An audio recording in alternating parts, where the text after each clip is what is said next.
అధ్యక్షులు శ్రీ యేసుదాస్ గారిని సందేశాన్ని అందించవలసిందిగా కోరుతున్నాను.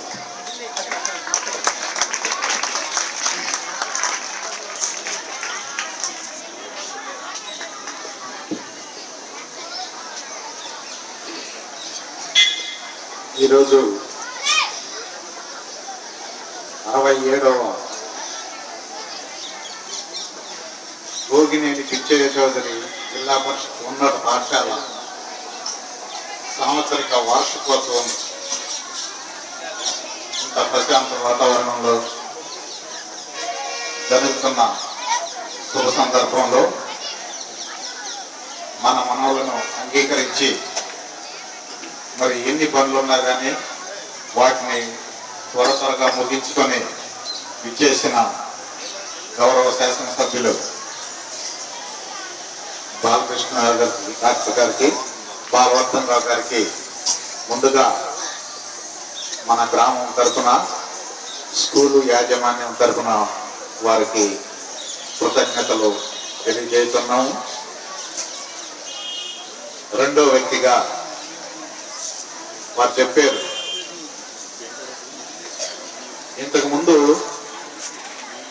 మరి RRHDS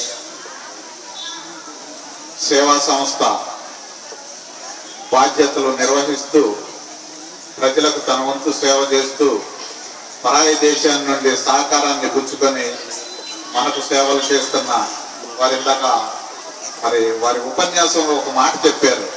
మొన్నటి వరకు నన్ను యేసుదాస్ గారు సార్ అనేవాడు, మరి వారు హృదయంలో నుండి దొరికింది ఒక మాట, అన్న అన్నాడు. ఆ మాటకి నేను ఎల్లప్పుడూ కృతజ్ఞతనై ఉంటాను.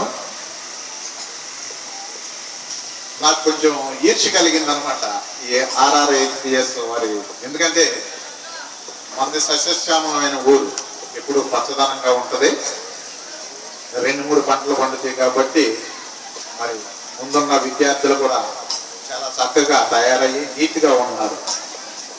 మనం అటు ప్రకాశం కానీ ఇంకా ఆ జిల్లాలకి వెళ్ళినట్లయితే కనీసం 3 పూటలు తిండి తినడానికి కూడా సరైన అవకాశాలు ఉండవు.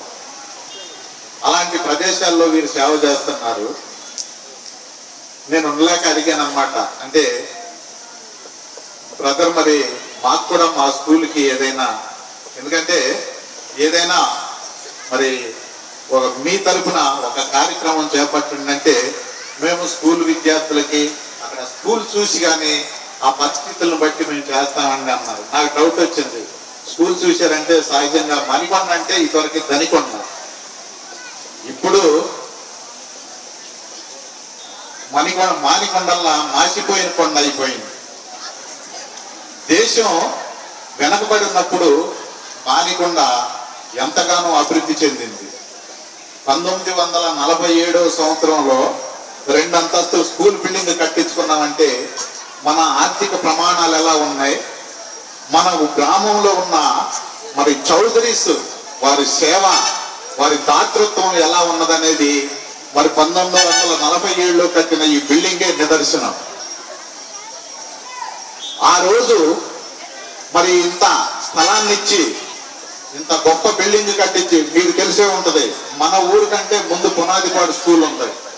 ఇక్కడ నుండి దాదాపుగా 6-7 కిలోమీటర్లు నడిచి ఇటు అడ్డంపడి వెళ్ళిపోయి నడిచి వెళ్ళి అక్కడ చదివి వచ్చి చాలా ఉన్నతమైన స్థితిలో ఉన్నారు.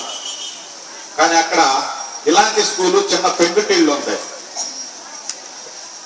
ఆ పరిస్థితుల్లో మరి 1947లోనే మరి ఆ విగ్రహం కూడా, ఆ బిల్డింగ్ కూడా, అది కూడా 47లో కట్టింది, ఇంతవరకు చెక్కు చెదరలేదు. కానీ ఇక్కడున్న చౌదరీస్ అదేవిధంగా అన్ని కుటుంబాలు కూడా చాలా మరి దేశం అంతా వెనకబడి ఉన్నప్పుడు ఊరు అభివృద్ధి చెందింది, దేశం అభివృద్ధి చెందుతున్నప్పుడు ఊరు వెనకబడింది. ఒకసారి మనం సెంటర్ నుండి బయలుదేరి మహాలక్ష్మి నాడు మీదుగా గాలిగోపురం దగ్గరికి వెళ్తుంటే ఎన్ని ఇళ్ళు శిథిలావస్థలో ఉన్నాయో. ఒకప్పుడు ఒక్కొక్క ఇంటికి దాదాపుగా 100, 150, 200 పాడి పశువులు ఉండేవి. ఈరోజు పాల ప్యాకెట్ కొనుక్కొచ్చుకొని మనం బ్రతుకుతున్నాం. మరి మన ఆర్థిక పరిస్థితి చిన్నాభిన్నమైందా, లేకపోతే మనం వెనకబడిపోయి ఉన్నామా అనే విషయం ఒకసారి అవగాహన చేసుకో. చాలా బాధగా ఉంటుంది. వలసలు పోతున్నారు, ఇప్పుడు తిరిగి వస్తున్నారు మళ్ళా. ఏం ప్రయోజనం? 1950లోనే నారాయణగూడ సెంటర్లో శాంతి థియేటర్ గోగినేని వారు కట్టించారు. ఈరోజు ఇక్కడ మరి ఆ బిల్డింగులు చూస్తే మనకి ఎంత హృదయ విదారకం అంటే అంత బాధైన పరిస్థితి. ఏది ఏమైనా అభివృద్ధి చెందుదాం, మన మానికొండకి మరలా పూర్వకాలం తీసుకొద్దాం. దానికి ఇక్కడున్న ఈ కొన్ని కుటుంబాలైనా మరి వారి బిడ్డలు ఇతర దేశాల్లో ఉన్నాయి, ఎక్కడున్నా కానీ తమ వంతు సహాయ సహకారాలు అందిస్తే తప్పకుండా మానికొండ మరలా పూర్వస్థితికి వస్తుందని నేను ఆవేదనతో చెబుతున్నాను. ఆ రోజు 1970, 80 వరకు కూడా 1200 మంది, 2000, 1500 మంది చదివేవాళ్ళు ఇక్కడ. చుట్టుపక్కల కుందేరు, కందలంపాడు, చెన్నేరు, మంతిన, సరిగొప్పల, చికినాల, బొగ్నాల ఇన్ని గ్రామాల నుండి వచ్చేవాళ్ళు. ఈరోజు మరి